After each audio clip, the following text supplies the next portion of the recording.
India cricket அணியில் பெரும் புகழ் பெற்ற 2 சிறந்த பேட்ஸ்மேன்கள் விராட் கோலி மற்றும் ரோகித் சர்மா. இருவரும் வெவ்வேறு பாணியில் பேட்டிங் ஆடினாலும் இருவருமே ரன் மெஷின் என்பதை நிரூபித்த பேட்ஸ்மேன்கள்.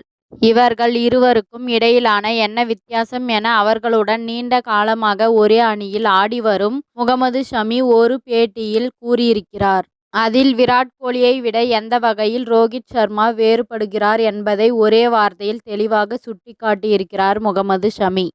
விராட் கோலி இந்த உலகிலேயே சிறந்த பேட்ஸ்மேன். விராட் நிறைய ரெக்கார்டுகளை உடைத்திருக்கிறார். எனவே விராட் கோலிதான் சிறந்தவர் என நினைக்கிறேன். ரோகித் சர்மா உலகிலே மிகவும் ஆபத்தான பேட்ஸ்மேன் என்று கூறியிருந்தார் முகமது ஷமி. விராட் கோலி 2023 ஒருநாள் போட்டி உலகக்கோப்பை தொடரில் சச்சின் டெண்டுல்கரின் 49 ஒருநாள் போட்டி சதம் அடித்த சாதனையை முறியடித்து இருக்கிறார்.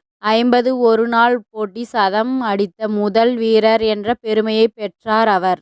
மறுபுறம் ரோகித் சர்மா உலகிலேயே 3 முறை ஒருநாள் போட்டிகளில் இரட்டை சதம் அடித்த ஒரே பேட்ஸ்மேன் என்ற பெருமையை கொண்டுள்ளார். மிகச்சிறந்த அதிரடி பேட்ஸ்மேன் என பெயர் பெற்று இருக்கிறார் ரோகித் சர்மா.